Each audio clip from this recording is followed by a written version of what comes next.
Olá, hoje a nossa leitura chega ao capítulo 3 do livro de Êxodo.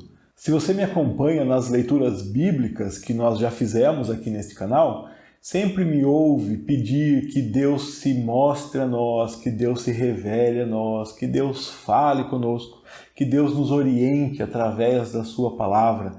Esses são desejos que nós temos quando lemos a Bíblia e nós sabemos que Deus faz isso através da sua palavra. Hoje, além de desejarmos que Deus faça isso conosco, nós leremos um texto onde Deus está fazendo exatamente isto.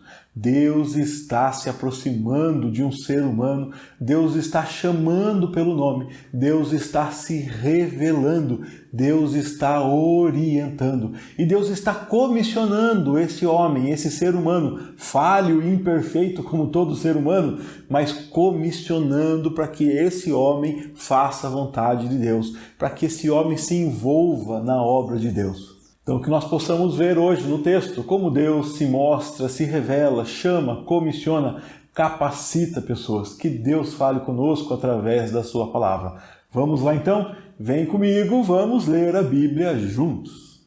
Livro do Êxodo, capítulo 3. Apacentava Moisés o rebanho de Jetro, seu sogro, sacerdote de Midian, e levando o rebanho para o lado ocidental do deserto, chegou ao monte de Deus, a Horebe. Apareceu-lhe o anjo do Senhor numa chama de fogo, no meio de uma sarça. Moisés olhou, e eis que a sarça ardia no fogo, e a sarça não se consumia. Então disse consigo mesmo: irei para lá e verei essa grande maravilha. Por que a sarça não se queima? Vendo o Senhor que ele se voltava para ver, Deus, no meio da sarça, o chamou e disse: Moisés, Moisés! Ele respondeu: eis-me aqui. Deus continuou: não te chegues para cá, tira as sandálias dos pés, porque o lugar em que estás é terra santa. Disse mais: eu sou o Deus de teu pai, o Deus de Abraão, o Deus de Isaque e o Deus de Jacó. Moisés escondeu o rosto, porque temeu olhar para Deus. Disse ainda o Senhor: certamente, vi a aflição do meu povo que está no Egito, e ouvi o seu clamor por causa dos seus exatores.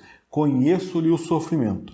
Por isso, desci a fim de livrá-lo da mão dos egípcios, e para fazê-lo subir daquela terra a uma terra boa e ampla, terra que emana leite e mel, o lugar do cananeu, do eteu, do amorreu, do ferezeu, do eveu e dos jebuseu. Pois o clamor dos filhos de Israel chegou até mim, e também vejo a opressão com que os egípcios os estão oprimindo. Vem agora, e eu te enviarei a Faraó, para que tires o meu povo, os filhos de Israel, do Egito. Então disse Moisés a Deus: quem sou eu para ir a Faraó e tirar do Egito os filhos de Israel? Deus lhe respondeu: eu serei contigo, e este será o sinal de que eu te enviei. Depois de haveres tirado o povo do Egito, servireis a Deus neste monte. Disse Moisés a Deus: eis que quando eu vier aos filhos de Israel e lhes disser: o Deus de vossos pais me enviou a vós outros, e eles me perguntarem: qual é o seu nome? Que lhes direi? Disse Deus a Moisés: eu sou o que sou. Disse mais: assim dirás aos filhos de Israel: eu sou, me enviou a vós outros. Disse Deus ainda a Moisés: assim dirás aos filhos de Israel: o Senhor, o Deus de vossos pais, o Deus de Abraão, o Deus de Isaque e o Deus de Jacó, me enviou a vós outros. Este é o meu nome eternamente, e assim serei lembrado de geração em geração. Vai, ajunta os anciãos de Israel e dize-lhes: o Senhor, o Deus de vossos pais, o Deus de Abraão, o Deus de Isaque e o Deus de Jacó, me apareceu dizendo: em verdade vos tenho visitado e visto o que vos tem sido feito no Egito. Portanto, disse eu: far-vos-ei subir da aflição do Egito para a terra do cananeu, do eteu, do amorreu, do ferezeu, do eveu e do jebuseu, para uma terra que emana leite e mel. E ouvirão a tua voz, e irás com os anciãos de Israel ao rei do Egito, e lhe dirás: O Senhor, o Deus dos hebreus, nos encontrou. Agora, pois, deixa-nos ir, caminho de 3 dias, para o deserto, a fim de que sacrifiquemos ao Senhor, nosso Deus. Eu sei, porém, que o rei do Egito não vos deixará ir, se não for obrigado por mão forte. Portanto, estenderei a mão e ferirei o Egito com todos os meus prodígios que farei no meio dele. Depois vos deixará ir. Eu darei mercê a este povo aos olhos dos egípcios, e quando sairdes, não será de mãos vazias. Cada mulher pedirá à sua vizinha e à sua hóspeda joias de prata e joias de ouro e vestimentas, as quais poreis sobre os vossos filhos e sobre vossas filhas, e despojareis os egípcios. Nós vemos na Bíblia, tanto aqui no começo de Êxodo, quanto lá no capítulo 7 de Atos, que a vida de Moisés é dividida em 3 grandes fases, 3 grandes períodos de 40 anos cada um deles. Moisés fica os primeiros 40 anos no Egito, depois 40 anos cuidando dos rebanhos do seu sogro, em Midian, e finalmente 40 anos com o povo que sai do Egito e passa pela caminhada no deserto. São 3 grandes períodos de 40 anos, então Moisés vive 120 anos. Nós vimos que o primeiro período não tem muita descrição, ele é muito pouco falado. Nós não temos detalhes dos fatos que aconteceram durante a vida de Moisés do Egito. Não sabemos o que ele fazia, o que ele estudava, quais eram as ocupações dele. Da mesma forma, os 40 anos que ele fica com o sogro em Midian é um tempo que nós sabemos que ele está cuidando dos rebanhos, pelo relato que temos aqui, mas não temos detalhes também, não é um período detalhado. O que nós vamos conhecer de fato são os últimos 40 anos da vida de Moisés. E esse texto, então, está no final desse segundo período, no final desses 40 anos que ele fica em Midian. O capítulo 3 nos mostra o tempo em que Deus está chamando Moisés para sair de lá e para voltar ao Egito, para então tirar o povo de Deus do Egito. Então Moisés apacentava o rebanho de Jetro, o seu sogro, sacerdote de Midian, e ele chega a um monte de Deus, Monte Horebe. É difícil imaginarmos que naqueles dias o Monte Horebe fosse chamado de Monte de Deus. Mas provavelmente, quando o texto foi escrito, imaginamos que depois da saída do povo no Egito, aquele Monte Horebe é o Monte Sinai. E aí sim, o monte onde Deus se revela. O monte onde Deus se revelou para Moisés na sarça ardente, o monte onde Deus se revelou depois a seu povo, dando os mandamentos. Então esse monte passa a ser conhecido como o Monte de Deus, o Monte Horebe, que passa a ser chamado depois de Monte Sinai. E lá apareceu-lhe o anjo do Senhor, apareceu numa chama de fogo no meio de uma sarça. Moisés olhou para esse evento que estava aparecendo lá, e a sarça estava queimando, mas ela não se consumia. Dias atrás estava com os amigos meus lembrando de músicas antigas que cantávamos, corinhos evangélicos, e lembramos daquele corinho que cantava lá no Monte Horebe, a sarça ardia. Lá no Monte Horebe, a sarça ardia. Moisés queria saber por que a sarça ardia. Não se consumia, queria saber. Tira, tira, tira a sandália dos teus pés, porque o lugar de pisar santo és. Tira, tira, tira a sandália dos teus pés, porque o lugar de pisar santo és. E eu estava pensando que quando eu era criança e cantava esse corinho, eu nem entendia o que significava. Moisés queria saber por que a sarça ardia não se consumia. E a gente falava tão rápido, eu acho que eu nem identificava que Moisés estava interessado em saber por que a sarça queimava e não se consumia. Essa cena que acontece aqui, que é cantada, que é pregada, é a cena de uma árvore, de um arbusto pegando fogo. Só que ela fica pegando fogo e você já imagina que se uma árvore começa a pegar fogo, as folhas começam a ficar pretas e a árvore começa a se consumir, a murchar, até sobrar só cinza, Mas essa árvore verde, imagine assim, pegava fogo e continuava verde. E pegava fogo e continuava da mesma forma. O fogo não consumia a árvore. E Moisés queria saber por que essa sarça ardia e não se consumia. Era isso que ele queria saber. Desculpa ter que explicar detalhadamente assim, mas é que eu demorei para entender o que essa música falava, né? Vai que mais alguém está no mesmo barco que eu e precisa entender esse negócio aí. Então Moisés pensou, ou seja, disse consigo mesmo, né? Eu vou lá ver esse negócio fantástico, essa grande maravilha. Por que a sarça não se queima? Essa foi a forma, então, que Deus utilizou para chamar a atenção de Moisés, para que ele entendesse que aquela aparição era sobrenatural. Havia um fogo queimando uma árvore, mas a árvore não queimava. O fogo existia, mas a árvore continuava intacta. Então Moisés vai lá para ver e o texto nos diz que o Senhor viu, né? Que ele foi lá para ver. Então Deus, no meio daquela sarça, chamou Moisés e disse: Moisés, Moisés. Essa repetição aqui reforça justamente a intimidade, reforça a direção. Deus está falando diretamente com Moisés, não é por acaso. Eu sei quem você é, eu estou te chamando e repito o chamado, não tem dúvida, eu quero falar contigo. Então Moisés respondeu, eu estou aqui. E Deus continuou. Presta atenção aqui nisso, olha. Deus disse e agora Deus continuou. Deus continuou dizendo para ele, não te achegues para cá, não venha aqui. Tire as sandálias dos teus pés, né? Porque esse lugar é terra santa. Deus disse para ele, Moisés, Moisés, é com você que eu falo. Quando Moisés se apresenta, eu estou aqui, Deus fala, não vem aqui. Você não pode vir aqui da forma como você está. Você precisa reconhecer que esse local não é normal, que a minha presença não é normal.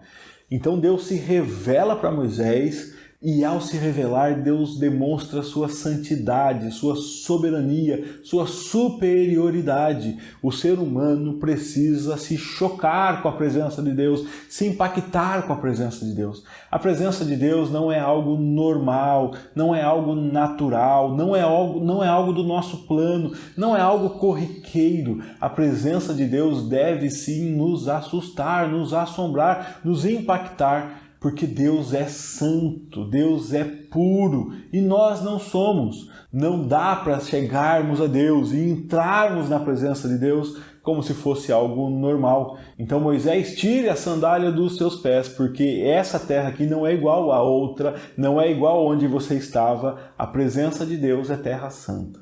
E disse mais, continuou e agora disse mais. Eu sou o quê? O Deus de teu pai, o Deus de Abraão, o Deus de Isaac e o Deus de Jacó.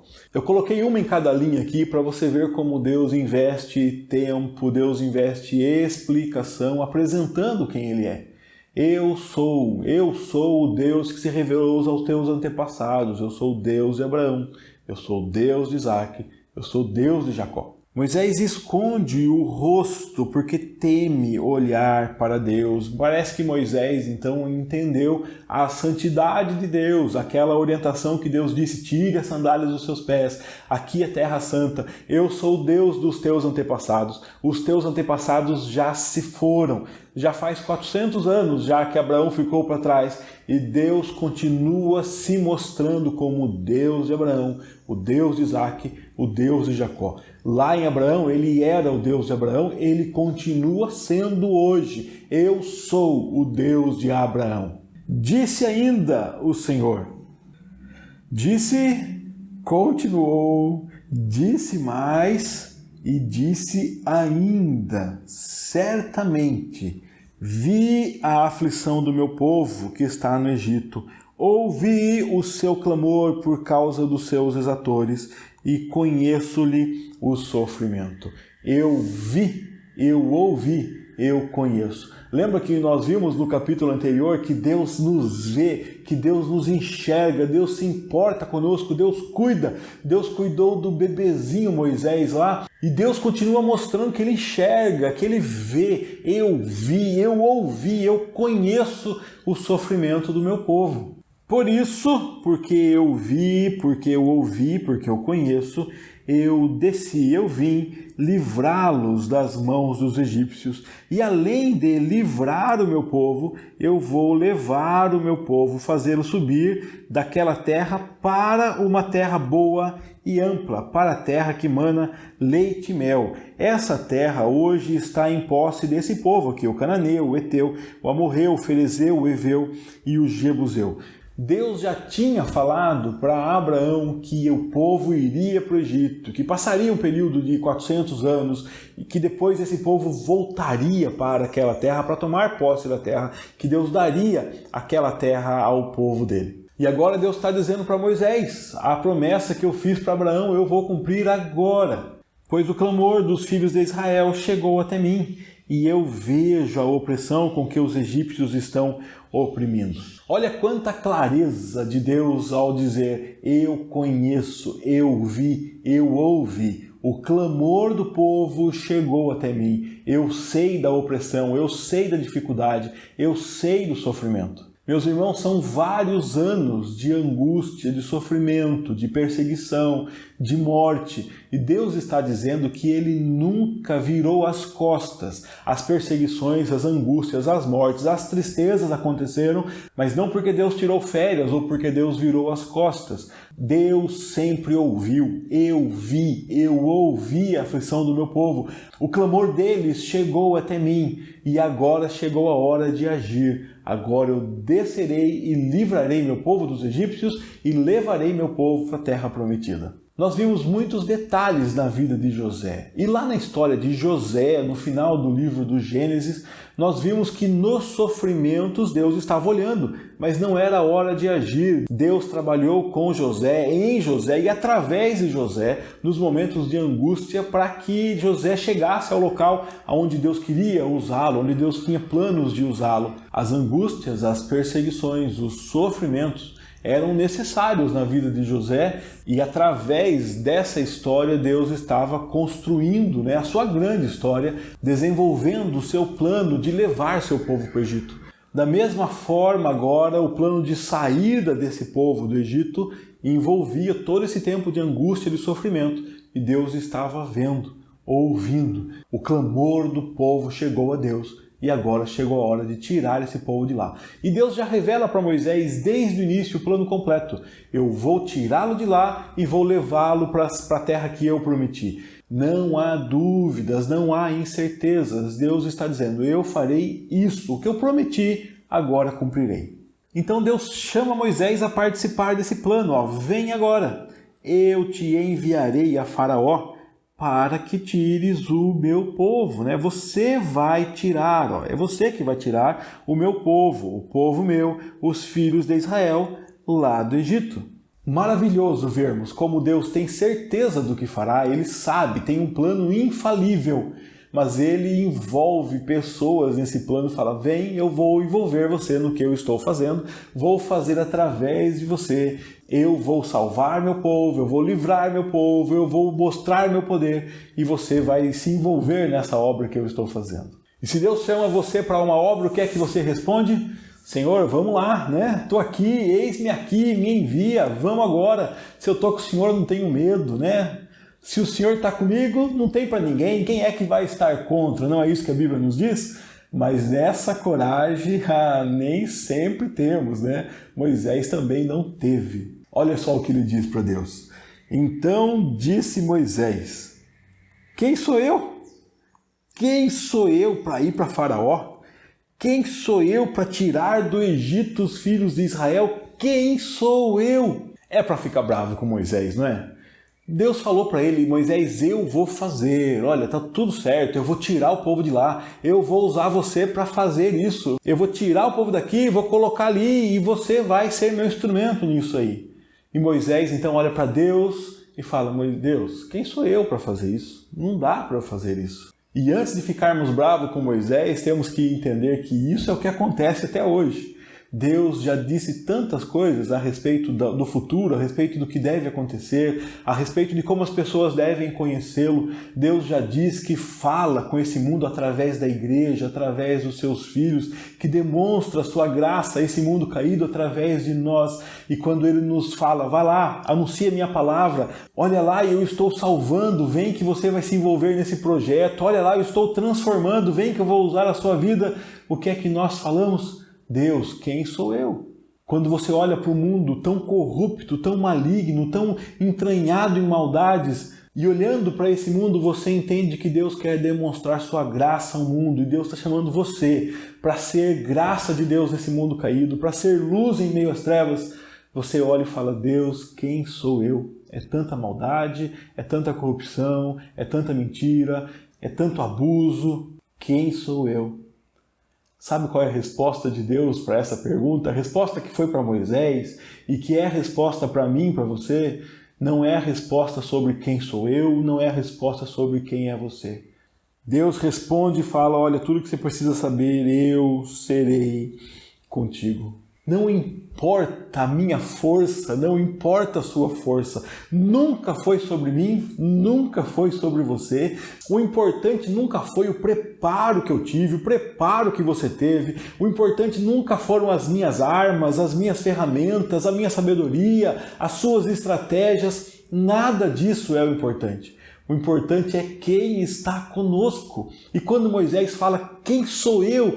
Eu não sou forte, eu não sou poderoso. Talvez tudo isso esteja embutido aí na fala dele. Assim como está embutido na minha mente, na sua, diante da missão de Deus aqui nessa terra, quem somos nós? E Deus está dizendo o que Ele disse para Moisés, Ele diz para mim, para você hoje, até hoje. Eu sou contigo. Se você está preocupado porque as suas capacidades são poucas, você está olhando para a coisa errada. O importante é quem está conosco. Eu sou contigo.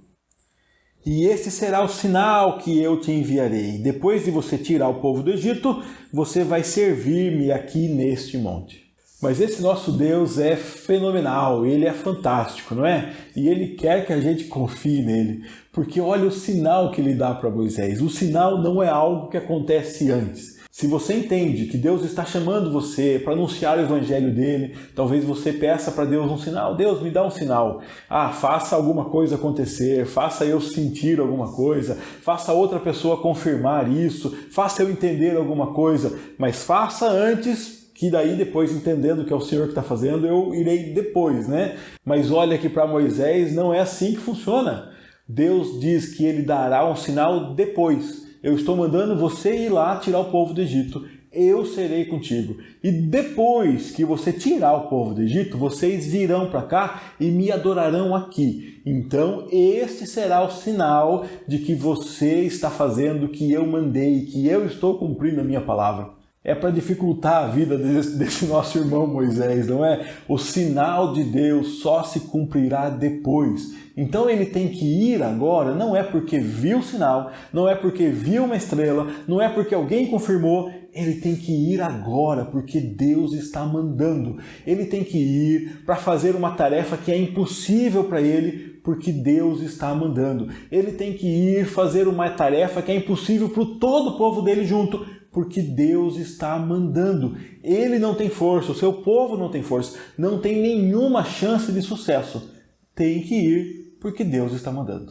Moisés continua aqui então nas suas desculpas, nas suas dúvidas, e ele fala para Deus, Deus, olha só, quando eu for lá falar com o filho de Israel, e quando eu falar para ele, olha, o Deus dos seus pais me enviou, eles vão me perguntar, qual é o seu nome? E o que é que eu vou dizer para eles? E Deus disse a Moisés, eu sou o que sou. Chegamos então a um momento em que Deus se revela. Deus fala para Moisés, você quer saber quem eu sou? Eu sou o que sou. E o verbo ser, para nós, precisa de um objeto, Precisa de um complemento. Eu sou alto, baixo, bonito, feio, forte, fraco. Eu sou alguma coisa e Deus diz que Ele simplesmente é. Interessante que quando eu e você falamos que somos, nós estamos falando que estamos. porque amanhã poderemos estar de outra forma, e aí diremos que somos então diferentes. Mas Deus não está, Deus não tem. Às vezes eu tenho amor, mas às vezes tenho raiva. Eu digo que sou alto, mas nem sempre fui. Um dia deixarei de ser todas essas coisas. Um dia deixarei de ser qualquer coisa. E Deus diz que Ele não está. Ele é. Então Deus não tem um pouco de amor, Ele é amor. Deus não tem um pouco de justiça, Ele é justiça. Deus não tem um pouco de santidade, Ele é santidade. Ele é. E Ele sempre foi. Ontem Ele era, hoje Ele é. Amanhã Ele continuará sendo. E Deus se revela como o Eu Sou. Estamos lendo o Evangelho de João e vemos que Jesus resgata justamente esse nome de Deus para dizer, para se revelar e dizer que eu sou. Não tenham medo, eu sou. Deus aqui está explicando o seu nome. O seu nome, o nome que chamamos de Yahvé, Javé ou Jeová. Esse nome é explicado através dessa sentença, que eu sou o que sou. Então ele continua dizendo, e o texto nos fala, de novo, disse mais. É assim, é desse jeito que você vai dizer para os filhos de Israel. Quem me enviou para vocês foi o Eu Sou. O Eu Sou me enviou a vocês. E disse ainda, disse mais e disse ainda. É assim que você vai dizer aos filhos de Israel. Quem é o Eu Sou? O Eu Sou, Ele é o Senhor, o Deus de vossos pais, o Deus de Abraão, o Deus de Isaque, o Deus de Jacó. O Eu Sou me enviou para vocês. O Eu Sou me enviou para vocês. Este é o meu nome eternamente. Assim serei lembrado eternamente. O Eu Sou, o Deus dos seus pais, o Deus de Abraão, o Deus de Isaque, o Deus de Jacó. Então vai, é uma ordem, vai. Ajunta os anciãos de Israel e diz para os anciãos: O Senhor, o Deus de seus pais, o Deus de Abraão, o Deus de Isaque, o Deus de Jacó. Esse Deus, o Eu Sou, me apareceu dizendo que Ele visitou, que Ele viu o que está acontecendo com o povo. E Deus disse que Ele fará o povo subir da aflição do Egito e que Ele levará o povo para a terra do Eteu, do Amorreu, do Fariseu, do Eveu, do Jebuseu, que Ele levará esse povo para uma terra que mana leite e mel. E Ele está dizendo para Moisés o seguinte: ouvirão a tua voz, os anciãos do Egito ouvirão a tua voz, e irás com os anciãos de Israel para o rei do Egito. E aqui nós vemos Deus, depois de dar todas essas orientações para Moisés, falando: Moisés vai, Moisés fala: quem sou eu para falar com o rei, E vai, Moisés fala: mas e o nome do Senhor? Como é que vão saber que foi o Senhor que me mandou mesmo? Além da prova que aconteceria depois, Deus fala: vai lá e diga para o povo que eu sou. Quem está mandando falar com o povo é o Deus, o Eu Sou, que é o Deus dos seus pais, o Deus de Abraão, de Isaque e de Jacó. Vai e fala com a liderança, fala com os anciãos do povo. Os anciãos do povo vão te ouvir. E você vai dizer para os anciãos do povo: o Deus de nossos pais, o Deus de Abraão, de Isaque e de Jacó, veio falar comigo. E agora os anciãos do povo vão contigo falar com o rei do Egito. E nós vemos aqui um princípio. Deus fala sim com um homem, Deus fala com um profeta, Deus se revela para Moisés. Mas Deus traz uma liderança, Deus traz um colegiado.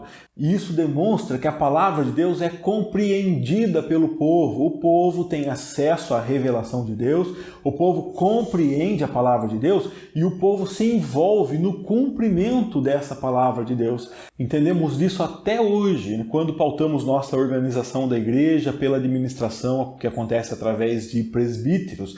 A igreja não é pastoreada apenas por um pastor, por um líder. Deus não fala apenas com uma pessoa. Deus se revela aos seus filhos. E o nosso trabalho, a nossa missão na exposição da palavra de Deus é para que você entenda a palavra de Deus, porque a palavra de Deus alcança você, alcança todo o povo. Não é algo exclusivo para mim ou para uma liderança restrita da igreja. Então Moisés vai com os anciãos, para o faraó, para o rei do Egito, e vai dizer: o Deus dos hebreus nos encontrou. Então vocês dirão para o rei do Egito: deixa-nos ir por caminhos de 3 dias para o deserto, para que sacrifiquemos ao Senhor nosso Deus. Você e os anciãos procurarão o rei do Egito e falarão para ele: deixe-nos ir adorar a Deus no deserto. E Moisés, que está falando com Deus ali no Monte Horebe, que já tem a promessa de Deus de que o povo viria até ali sacrificar, entende então que ele e os anciãos procurarão o rei do Egito para falar isso: deixe o nosso povo ir até o monte sacrificar a Deus. Deus diz ainda: eu sei, porém, que o rei do Egito não vos deixará ir. Ele só vai deixar quando for obrigado. Então eu obrigarei, estenderei a mão, eu ferirei o Egito com todos os meus prodígios. E Deus aqui está pré-anunciando as pragas que virão para ferir o Egito. Só assim Faraó deixará esse povo ir. Então, depois de ferir o Egito, ele vos deixará ir. Eu terei misericórdia de vocês e os egípcios verão que eu tenho misericórdia de vocês. E quando vocês saírem, não será de mãos vazias. Desde o momento em que Deus prometeu para Abraão que o povo dele seria escravo, a descendência dele seria escravo, e depois Deus os tiraria de lá na 5ª geração, traria de volta para a terra de Canaã, Deus disse desde lá que não traria esse povo de mãos vazias, mas que traria com muitas riquezas. E agora temos mais detalhes de como será esse momento em que Deus traz o povo com riqueza.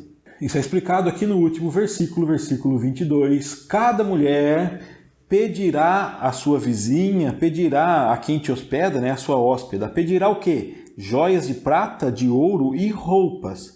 Essas roupas vocês colocarão sobre os filhos, sobre as filhas. Então despojarão, vocês despojarão os egípcios. Os despojos são os prêmios de guerra. Os exércitos guerreiam, o povo é dominado, o exército invade e tira toda a riqueza. São os despojos de guerra. Deus está dizendo aqui que o povo de Israel, o povo que é escravo no Egito, eles terão despojos dos egípcios.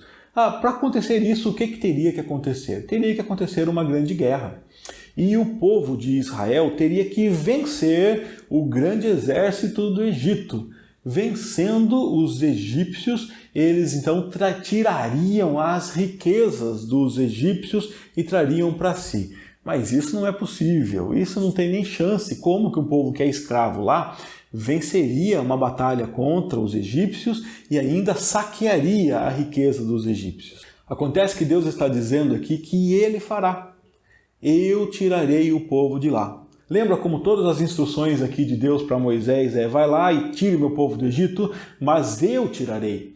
Você vai falar com Faraó não deixará, eu vou agir poderosamente, eu ferirei o Egito. Então haverá uma guerra, mas essa guerra é do próprio Deus, é Deus quem travará essa guerra com o Egito. Deus ferirá o Egito a fim de tirar o povo dele de lá. Deus vencerá a batalha. E o que vocês farão? Vocês só pegarão os despojos. E curiosamente, Deus envolve as mulheres nessa batalha. Deus envolve as mulheres nessa ação. Entendo que justamente porque as mulheres não participam da guerra, para demonstrar que essa guerra não exigirá força física, essa guerra não exige estratégia humana, essa guerra não é vencida com as armas naturais. Deus vencerá a guerra e pega as mulheres, as mais frágeis do povo. Sim, as mulheres não são reconhecidas porque elas são brutais nas batalhas, são hábeis nas espadas, não. As mulheres vão recolher os despojos. Gente, para uma guerra, você mandar a mulher pegar os despojos é porque os inimigos já morreram. É porque não tem nenhum soldado mais lá. A força do exército foi tão violenta que você pode mandar as mulheres recolher os despojos porque não há mais perigo. Parece que é esse cenário que Deus está construindo e demonstrando para o seu povo. Eu farei toda a batalha, eu vencerei tudo por vocês. A coisa estará tão resolvida a ponto de vocês mandarem as mulheres recolher os despojos. As mulheres vão lá e vão pedir à sua vizinha, vão pedir às pessoas que hospedam, vão pedir às senhoras todo o ouro. ouro, prata, vestimentas, e elas darão, porque a batalha foi vencida. Os detalhes disso nós veremos quando chegarmos aí às pragas, ao sofrimento e à saída do povo do Egito. Mas o que eu quero que você guarde desse texto que lemos aqui hoje é que Deus se revela. E quando Ele se revela, Ele já apresenta toda a solução. Ele apresenta o caso solucionado. Ele se apresenta como aquele que sempre esteve olhando, que sempre esteve ouvindo, aquele que sempre conheceu, aquele que vê, aquele que está perto, que vê de perto e que desce até seu povo, que caminha com seu povo, que soluciona a vida do seu povo, que soluciona as situações impossíveis do seu povo, que livra o seu povo e que tem uma missão para o seu povo. Deus tem uma missão aqui para Moisés, Deus tem uma missão aqui para os anciãos, Deus tem uma missão para o seu povo e Deus está dizendo: eu vou cumprir as minhas promessas, eu vou cumprir as minhas palavras. E assim Deus envolve esse povo em sua missão. Esse povo é convidado a participar do que Deus está fazendo. Esse povo é chamado para se envolver na obra de Deus, para confiar em Deus. Deus vai tirar seu povo do Egito. Deus vai dar riqueza para esse povo. Deus conduzirá esse povo à terra prometida. A história vai nos mostrar que o povo falha em confiar na saída, o povo falha em confiar aí durante o deserto e o povo falha em confiar na posse da terra também. O povo sempre falha. Parece que somos especialistas em duvidar de Deus, em desacreditar do poder de Deus. E antes que você diga que não, que você não duvida, que você confia, todas as vezes que eu fico ansioso, todas as vezes que eu fico nervoso, todas as vezes que eu fico agitado, que eu fico preocupado, eu fico porque não confio em Deus. Eu fico assim porque duvido do poder de Deus. Porque se eu confiar em Deus, eu vou descansar. As coisas vão ficar difíceis, eu vou descansar. De repente estarei no momento em que não tem saída, eu continuarei confiando em Deus, descansando em Deus, fazendo da melhor forma possível o que Deus colocou em minhas mãos para fazer, mas descansado quanto ao que não está na minha mão para fazer, que Deus fará. Às vezes ficamos preocupados falando: Deus, como é que o Senhor disse que eu vou pegar aquilo, como é que eu vou entrar lá, não dá para entrar. E Deus está dizendo: eu vou vencer a batalha, você só vai entrar e pegar. Deus está cumprindo o propósito que é dele. E Ele está apenas nos usando, nos envolvendo na obra dEle, para que possamos participar da forma graciosa como Ele conduz a história, como Ele cuida dos seus filhos e suas filhas, da forma maravilhosa e milagrosa como Ele nos salva.